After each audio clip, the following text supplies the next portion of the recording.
আজ এই ভিডিওতে আমরা দেখব একজন শিউলি কিভাবে খেজুরের রস সংগ্রহ করে। এই আজকে যে গাছগুলো কাটছেন এই গাছগুলো কদিন ধরে আপনাকে রস দেবে? এটা কাল দেবে। কাল জিরেন রস কাল সকালবেলা যেটা পারবেন সেটাকে বলবে জিরেন রস। কাল সকালে এই গাছ আবার বাঁধা হবে, আচ্ছা, সেটাকে বলে ঝরা রস।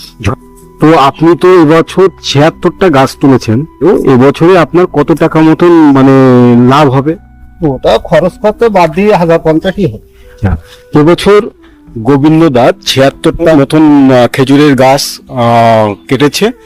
তো উনি বললেন বছর শেষে খাওয়া দাওয়া করে এবং গাছের মালিক পক্ষকে তাদের ন্যায্য পাওনা বুঝিয়ে দেওয়ার পরেও 50,000 টাকা মতন ওনার এবছর লাভ হবে বলে উনি আশা করছেন। এটা কিছুটা বেশি বা কমও হতে পারে। গতকাল গাছ কেটে গিয়েছিলেন, আজ সেই কাটা গাছ থেকে রস পাড়তে এসেছেন গোবিন্দদা। এখন উনি রস পাড়ছেন গাছ থেকে। তো একটা ভাড় নিয়ে উনি উঠলেন, আর গাছে যে ভাড়টা আছে ওটা নামিয়ে নিয়ে আসবেন। নতুন করে আর একটা ভাড় পেতে আসবেন, যেটা কাল সকালে আবার উনি আসবেন, যেটাতে ঝরা রস হবে। রস নিয়ে এখন উনি নেমে আসছেন গাছ থেকে।